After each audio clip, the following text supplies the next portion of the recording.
პალესტინის მებრძოლთა დაჯგუფება ჰამასმა 6 ივლისს განაცხადა, რომ უქმდება ორგანო, რომელიც თითქმის 2 ათწლეულის განმავლობაში მართავდა ღაზის სექტორს. ახალი ამბავი ჰამასის მთავრობის მედია საშუალებამ გაავრცელა. მათი ინფორმაციით, მთავრობის საგანგებო კომიტეტის ხელმძღვანელმა მოჰამედ ალ-ფარამ ოფიციალურად დაწერა განცხადება თანამდებობიდან გადადგომის შესახებ.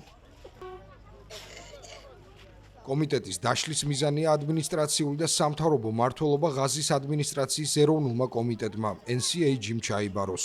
NCAG კომიტეტი შეიქმნა ეგრეთ წოდებული მშვიდობის საბჭოს მიერ, რომელიც შეერთებული შტატების პრეზიდენტმა დონალდ ტრამპმა 2025 წლის ოქტომბერში დააარსა ჰამასსა და ისრაელს შორის ცეცხლის შეწყვეტის შეთანხმების მიღწევის შემდეგ.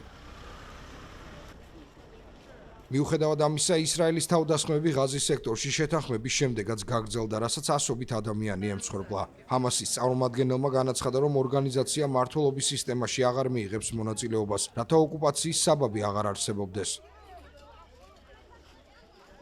ეს ნაბიჯი ახლა გზას უხსნის ტექნოკრატიულ კომიტეტს, რომელიც სამოქალაქო მმართველობაში ჩაერთვება. ჰამასი ღაზას 2007 წლიდან მართავს, თავის დროზე მათ არჩევნებში გაიმარჯვეს და ძალაუფლება გადმოიბარეს მეტოქე პალესტინური მოძრაობა ფათაჰისგან. ოქტომბრის ცეცხლის შეწყვეტის შემდეგ დაჯგუფებამ არაერთხელ განაცხადა, რომ მზადაა ყოველდღიურ მმართველობას ჩამოშორდეს, თუმცა განიარაღების საკითხი კვლავ გადაუჭრელია.